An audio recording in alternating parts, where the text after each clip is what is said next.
As I was there with the prof, two guys suddenly burst in through the door, screaming their heart out that someone was following them and shooting at them. First, of course, came the feeling of disbelief. Someone spoke earlier about a prank. You know, this is a joke just before Christmas. But when you actually see the fear in these people's eyes and realize that you are trapped in this dead end, your life just stops.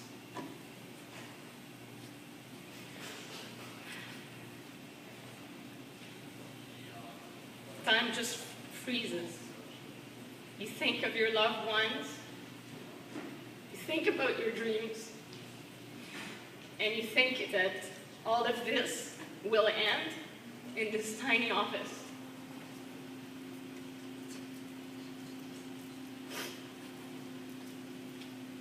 There was a long wait, or what feels like a long wait, because time doesn't mean anything at that point.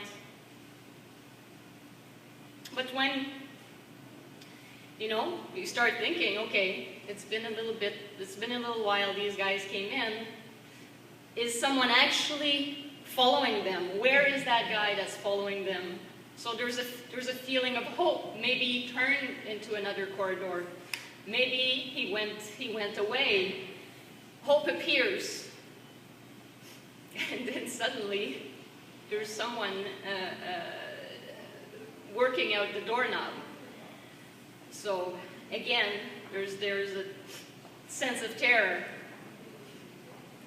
and basically fear shooting through our veins because we're trapped. After the initial shock, we realized that this was just one of my friends, nonchalant, coming into the room and saying, "Carolyne, what are you doing? We're waiting for you." So it's just a sense of not being able to understand the situation. She was on the 6th floor. She made her way to the 4th floor. So we asked, have you heard anything? Are you not hearing the screaming? Are you not hearing the gunshots? And apparently not. On the 6th floor, it was as quiet as a library. No one knew what was happening in the cafeteria and in that classroom. No one had a clue.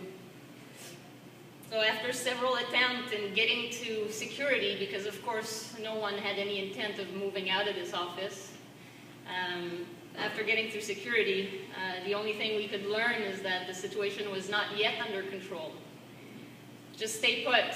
If you feel this is a safe place to be, just stay there, and we'll get back to you when things clear out. So again, you're in the wait and trying to figure out what is happening. If anybody has gone to Montreal and been in Ecole Polytechnique, we're on the top of the mountain. You know, we're literally isolated from anything else that can happen in the city. Who would target us? Engineers in the coming, who would target us? Right? All the way up here in the mountain. So I have no idea how long we waited. And eventually, you know, remember at that time there's no cell phone, there's no text message, you can't contact anybody.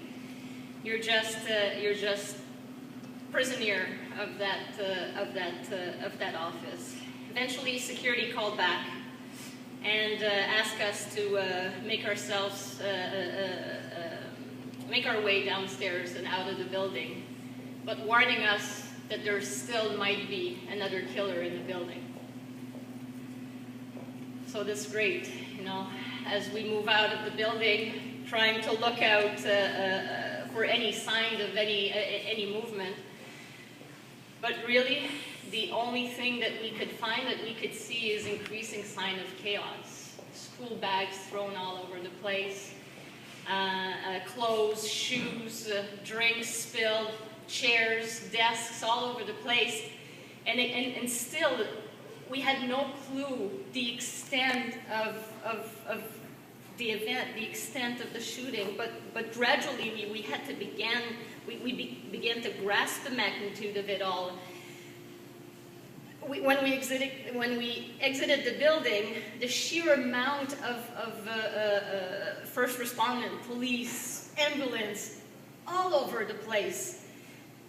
And yet again, we couldn't explain, we couldn't figure out what was happening. We're not a country who have, who have been at war. We've never experienced that kind of violence. So we finally got down to my friend's apartment at the bottom of the mountain to actually turn on the TV and learn the devastating truth.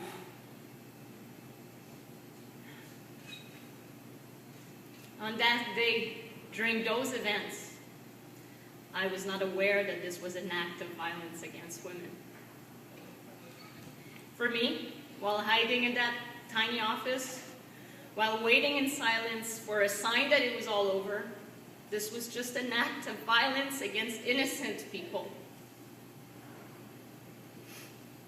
When it was actually reported, when I learned that what happened was an act of violence against women who aspired to their dreams, aspired to become engineers, aspired to make something good for this world, I refuse to let it affect me negatively, or to view it as a personal assault against my wish, against my own dream to become an engineer. I did see it as a wiping out of 14 women's dream,